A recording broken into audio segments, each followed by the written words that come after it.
Welcome back, you glorious patriots. This isn't just any election year, oh no. It's a cosmic game of ping pong, with America caught in the middle. On one side, we have the return of he who shall not be named. Unless you're talking about how he eats his steaks, in which case, name away, that's right, it's Donald J. Trump, back and more orange than ever. And on the other, Kamala Harris, a woman so meticulously prepared for this moment, she's practically laminated. Now, you might think you know who's backing these titans of American politics. You might think it's just the same old red hats versus the I'm with her crew. But oh no, dear viewers. This time it's so much weirder, from foreign powers with questionable motives to billionaires with even more questionable haircuts. Today we delve into the surprising cast of characters backing Trump and Kamala. Buckle up, buttercups, because things are about to get interesting. Let's kick things off with a trip to the land of pyramids and pharaohs, a place where history comes to life, and apparently so does Donald Trump's foreign policy. That's right, folks, Egypt. Now, you might think a country with thousands of years of history wouldn't be swayed by a man who struggles to string together a coherent tweet, but you'd be wrong. See, Egypt, under the ever-so-subtle leadership of President Abdel Fattah al-Sisi, has developed a bit of a soft spot for Trump. Why? Well, it seems like Sisi appreciates a leader who doesn't ask too many pesky questions about things like human rights or freedom of the press. Trump's strongman image plays surprisingly well in a region with more than its fair share of strongmen. Plus, let's not forget Trump's unwavering support for Israel. Egypt and Israel. They're like that awkward couple at a party who everyone knows used to date, but now just kind of tolerate each other for the sake of the appetizers. But Trump, bless his cotton socks, managed to get them to sign a peace deal, and well, Sisi hasn't forgotten that.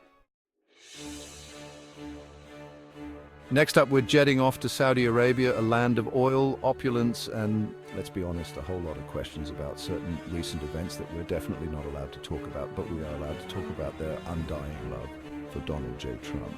See, the Saudis, much like a Kardashian with a new perfume line, love a good business opportunity. And when it comes to Trump, they see dollar signs, arms deals, relaxed sanctions.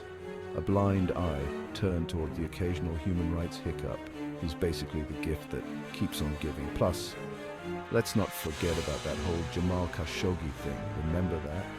The journalist who was brutally murdered and dismembered in a Saudi consulate. Yeah, good time. Trump's response? A masterclass in diplomatic ambiguity. He basically said, look, we all do bad things sometimes. No judgment here. Music to the ears of the Saudi royal family. Hold on to your hats, folks, because we're heading to the United Arab Emirates, a land where the buildings touch the sky, the shopping is tax-free, and the love for Donald Trump is, well, let's just say it's palpable. Now, the UAE, much like that friend who always insists on paying for everything even though you know they're secretly judging your cheap wine choices, loves to present themselves as the reasonable ones in the Middle East. But behind that veneer of diplomacy lies a shrewd calculation. They see in Trump a kindred spirit, a fellow disruptor of the status quo. They admire his willingness to buck international norms, his disdain for multilateral agreements, and his, shall we say, flexible approach to foreign policy. Plus, let's not forget about the Abraham Accords, Trump's crowning foreign policy achievement. By normalizing relations between Israel and the UAE, Trump managed to do what many thought was impossible. And the UAE, always eager to be on the winning side, were happy to play ball. We're going big picture now, folks, zooming out to encompass the entire Gulf region. A land of shimmering deserts, vast oil reserves, and apparently an unquenchable thirst for all things Trump. Now, the Gulf states, much like a group of teenagers trying to decide where to go for dinner, can rarely agree on anything. But there's one thing they can all get behind. A US president who promises to keep the oil flowing and the money rolling in. Trump's energy dominance agenda, which basically involved rolling back environmental regulations and boosting fossil fuel production, was music to their ears. And his willingness to turn a blind eye to their less than stellar human rights records, well, that was just the cherry on top.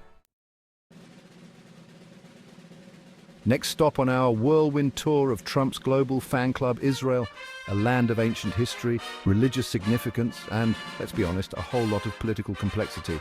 But one thing is for sure, when it comes to Donald Trump, Israel's right-wing government is all in. See, for years Israel has longed for a US president who would not only talk the talk, but also walk the walk when it comes to supporting their interests. And in Trump, they finally found their man, moving the US embassy to Jerusalem. Check, recognizing Israeli sovereignty over the Golan Heights. Check, giving the cold shoulder to the Palestinians. Check, check, check. Trump's unwavering support for Israel, often at the expense of Palestinian rights and international consensus, has made him a hero to many Israelis. And while some may question the wisdom of his approach, there's no denying that he's cemented his place as one of the most pro-Israel presidents in US history. From the ancient sands of the Middle East, we now blast off to the final frontier, where billionaires dream of colonizing Mars and tweeting from space. And at the helm of this cosmic adventure is none other than Elon Musk, the real-life Tony Stark, who also happens to be a big fan of Donald Trump. Now, you might think a guy who's building rockets and electric cars wouldn't have much in common with a man who once suggested injecting bleach to cure COVID. But you'd be forgetting one crucial thing. Both men share a deep-seated disdain for regulation. See, Musk sees government oversight as a pesky obstacle to his grand ambitions, a bureaucratic speed bump on his road to Mars. And Trump, well, he just doesn't like being told what to do. So they bonded over their shared love of deregulation, tax cuts, and of course, Twitter. Hold on to your elk meat, folks, because we're about to enter the mind of Joe Rogan, podcasting giant, UFC commentator, and apparently a man who's not afraid to court controversy by expressing his support for Donald Trump. Now, Rogan, much like a chimpanzee with a microphone and a Spotify contract, is known for his unpredictable and often outrageous opinions. He's a self-proclaimed centrist who's just as likely to rail against woke culture as he is to extol the virtues of psychedelic mushrooms. So it shouldn't come as a surprise that he's not exactly a fan of Kamala Harris. He's criticized her record as a prosecutor, her stance on drug policy, and, of course, her laugh. And while he's stopped short of a full-blown endorsement of Trump, he's made it clear that he sees the former president as the lesser of two evils. And finally, we arrive at the heart of Wall Street, where hedge fund managers play with billions like they're pennies, and the only thing more volatile than the stock market is Bill Ackman's Twitter feed. Yes, folks, even in this den of financial sharks, Trump has his supporters. Now, Ackman, much like a financial whiz kid who just discovered the joys of Twitter trolling, is known for his bold bets and even bolder pronouncements. He's the guy who made billions betting against Herbalife and then turned around and invested in everything from Chipotle to Netflix. So it's no surprise that he's not afraid to go against the grain when it comes to politics. He's praised Trump's tax cuts, his deregulation efforts, and his handling of the economy, pre-pandemic, of course. And while he's also criticized some of Trump's more outlandish behavior, he's made it clear that he sees the former president as a net positive for the business world. So there you have it, folks, a glimpse into the strange and often unsettling world of Trump and Kamala's supporters. From Middle Eastern strongmen to Silicon Valley disruptors, from podcasting provocateurs to Wall Street titans, the 2024 election is shaping up to be a battle for the soul of America.